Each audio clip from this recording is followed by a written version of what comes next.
may na-discover akong bagong laptop no, sa Lazada. And ang presyo niya, mura. And I really mean mura. Plus, ang specs niya, okay, no? Pero hindi naman siya pang gaming na specs. Pero yung pang everyday na gamit, pang online schooling, pang document, and pang Facebook, kayang-kaya niya. Gusto niyo malaman kung ano nga ba laptop yung nagsasabi ko? Tara, panoorin natin itong buong video na ito.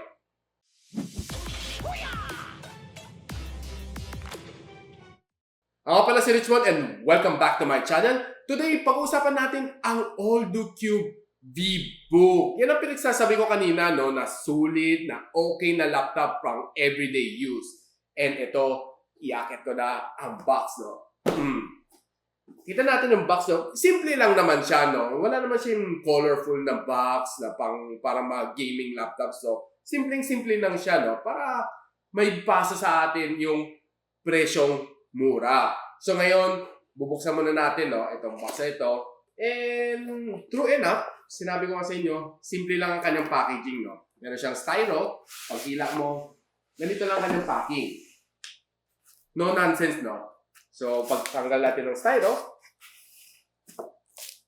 outright, kita na natin ang laptop. Maliit siya, no, and very, very lightweight. Yun ang masasabi ko sa inyo, no. At first impression, no, lightweight lang siya, no, ang gaan. Then, siyempre, hindi naman natin makakalimutan, meron siyang adapter. Medyo kakaiba lang yung adapter niya, no. Hindi yung typical adapter ng mga laptop, no. And of course, ang kanyang user guide, andito rin. So ngayon, bubuksan ko na ang laptop. Ooh. Uy, ayos ah. Malinis, oh. Look guys. Oh. Full keyboard, oh. Pwera na wala siyang numpad.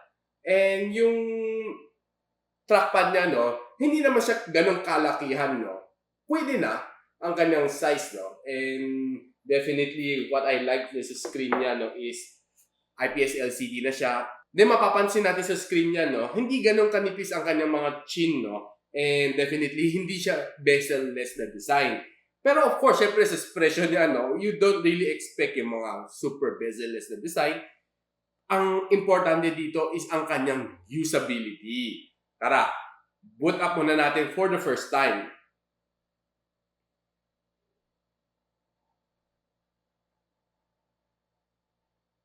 Kita natin ang logo ng Alldocube, no?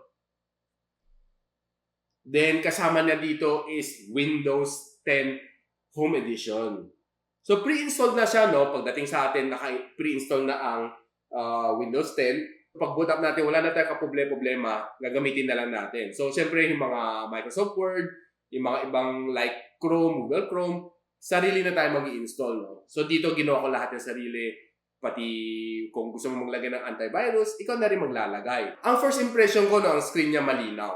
Hindi siya yung mga tipong mga pagmura mong laptop, cheaply made ang kanyang screen. Ito, IPS LCD siya and fully laminated. Kaya medyo gloss ang kanyang finish, no? 13.5 inch ang kanyang screen size. Sa ibabaw, meron siyang 2 megapixel na web camera, no? Pang zoom, pang messenger chat, video chat, Viber calls, and whatever video chat app na meron kayo, supportado nito. Then check natin ang kanyang keyboard layout, no? Makita natin, no? Very, very nice ang kanyang layout, no? Ang power button nasa rightmost. Then, of course, ang delete na sa ilalim. Though ako medyo sanay ako yung delete na nasa upper right. Pero nevertheless, sanayan lang naman yan eh, kung nasaan nakalagay yung delete. Pero most ng aking mga keyboard is nasa upper right corner ang delete or nasa tabi lang ng power button. No? Then, makita natin ang kanyang trackpad. Very, very responsive naman siya. No? Hindi siya naman siya yung naglalag pag ginagamit natin ang trackpad. And responsive din ang kanyang left click and ang kanyang right click. Now, ngayon makikita natin sa ilalim ng trackpad, medyo chamfered ang kanyang yung finishing dito para mabilis natin mabuksan ang monitor, no, dito sa laptop na ito. Then malinis both side, wala naman siyang mga sticker dito, no, like others, may mga stickers ng Intel or AMD. Siya nga pala, meron siyang processor na Intel Celeron N3350. 14 nanometer siyang chip, no, and kaya nang run up to 2.4 GHz ng speed. Then ang kanyang graphics card is Intel HD Graphics 500, 8 GB of RAM, and 256 GB of SSD storage. Pag sinabi mo naman SSD, no, definitely ang boot up. Makita natin kanina, bilis lang naman. Halos siguro less than 30 seconds, naka-boot up na siya. No? Tapos na, pwede mo nang gamitin. Hindi ka tulad ng mga regular hard disk, medyo matagal ang boot up, plus mabigat. Ito, ang ganda sa kanya, no, pag SSD ka, kahit bit-bit mo, na nagtatype ka ng ganon, okay lang. Kasi ang ganda sa SSD, no, hindi siya natatakot sa shock. Unlike your conventional hard disk drive, pag na-shock yan, mag-vibrate yan, mamaya-maya, may bad sector ka na. Meron ka ng lost file. So ngayon, tingnan natin kung ano pa meron dito sa laptop na ito. No? Sa ibaba ng keyboard, makita natin, andyan yung mga LED lights. No? So, andito yung power na LED light. Then, andito kanyang microphone. Para pag nag-video chat kayo, marinig kayo ng kausap na sa kabila. Then, sa kaliwang side, meron siyang USB 3.0. Ang kanyang power in. Then, ito is LED light ng charging. And of course, ang kanyang USB Type-C na port. Take note, USB Type-C yan na. Yung mga iba nga, walang USB Type-C eh. Ito sa presyo niyan, sinamahan pa na ng USB Type-C. Then, dito sa kabilang side, makita natin another USB 3.0 na port. Then, kanyang audio jack. And, of course, meron siyang isang pangbasa ng micro SD. So, dyan pa lang guys, medyo kita natin feature pack na itong laptop na ito. No? Then, lastly, ang kanyang battery is a 5,000 mAh of battery. Yun. So, meron na tuturo sa inyo something no, na hindi alam ng iba. Other than charging using this one, itong kanyang regular na adapter, pwede tayo mag-charge using a power bank or a PD charger. Take note, hindi ito alam ng iba. Dito nyo lang malalaman sa channel ko sa Gadget Sidekick. Kasi in-explore natin ng husto-husto ito bago natin nire-review para alam natin ano yung talagang kakayahan nitong laptop na ito. So, meron ako dito 65 watts no, na PD charger galing kay Xiaomi. And USB Type-C to USB Type-C ang kanyang charging. All you need to do is plug the other end ng USB Type-C dito sa left side ang kanyang USB Type-C port. And ayan, nag-charge. Hindi na naman kailangan bumili ng 65 watts na charger, no?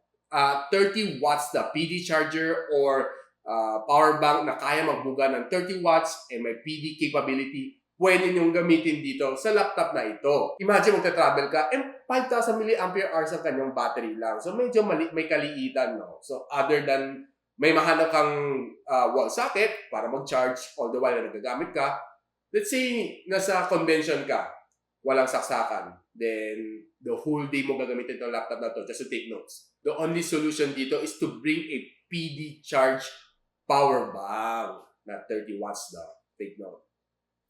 So, ayun, may bago kayo natutunan sa akin. Then, isa pang feature dito na hindi ko nasasabi sa inyo, no? Kaya niya mag-yoga. Meaning, 180 degrees ang kaya niya i-flex. O, kita niyo?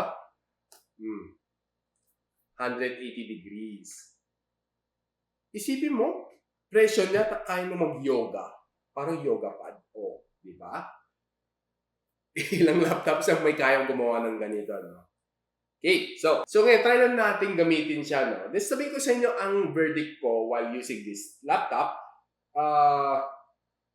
Try muna natin mag-type sa Word document, no? So, yun naman siguro pinaka-basic trabaho nito, ng mga laptop like this light. So, try lang natin mag-type dito, no? Ako si Gadget Sidekick. Paborito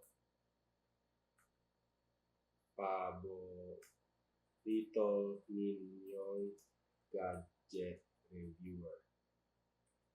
Okay, responsive siya, no?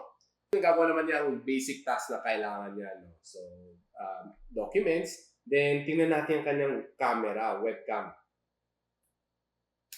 So, punta lang natin camera app natin dito. Then, makita mo na anong itsura mo dito, kung malinaw nga ba siya o hindi. So, based sa verdict ko, as long as okay naman ang iyong lighting, no? So, masasabi ko, okay naman siya. So, ayan guys, kita natin, no? Ginagamit ko siya, ang kanyang front-facing camera na 2 megapixel, pang web chat, pang Zoom, video calls, and masasabi ko, okay naman siya, no? Matino naman malinaw, and hindi naman siya sinapag siya mo 2 megapixel, ang crappy ng feeling mo. Parang mukha kang mumu. Okay naman siya, no? Masasabi ko siya, matino naman itsura ko siya dito.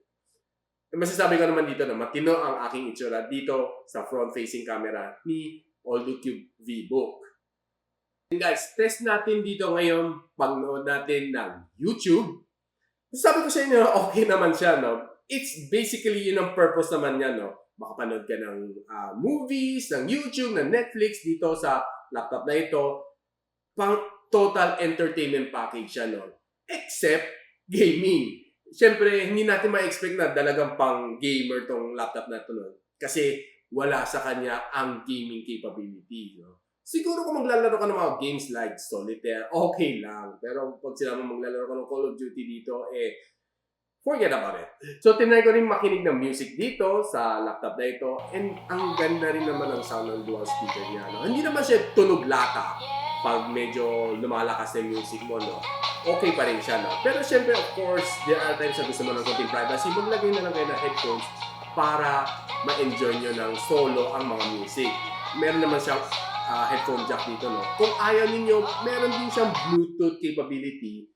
I-connect nyo lang ang iyong TWS dito sa kanyang Bluetooth.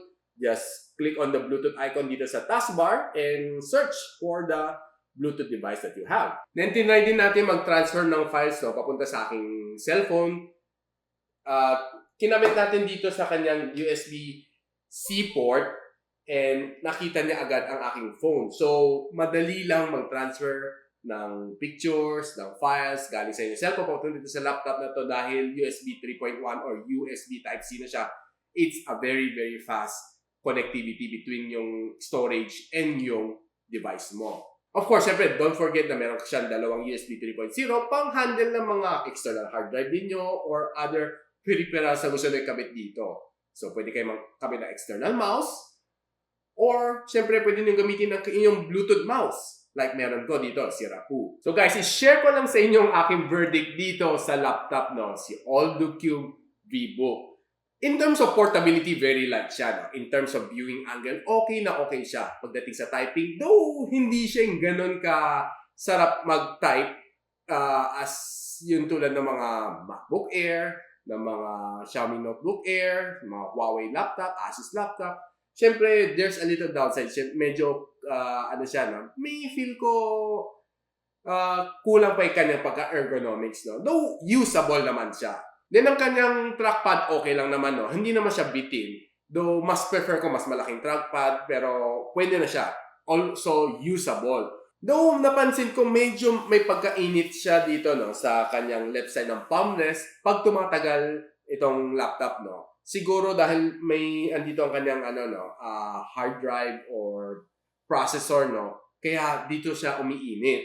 Pero hindi naman siya init na nakakapaso, no? Tolerable pa naman siya. Then masasabi ko, very sturdy ang kanyang hinges, no? Hindi siya mabilis na mabubuksan, mabilis din na masasara, no? May kunting higpit siya for the sense of hindi siya mabilis bumigay pag sa kakabukas and sara, no? In the long run. Then, ang favorite feature ko dito sa kanya is pwede mo siya i-charge using a PD charger or a PD power bank. Para, syempre, very, very convenient, no? Sakaling nasira ang inyong charger na by default yung adapter, pwede kayong gumamit ng just any PD charger. Basta USB-C to C cable, then you're good to go. Pwede mo dalhin sa vacation, pwede mo dalhin sa mga convention. It's very, very portable and very, very easy to use.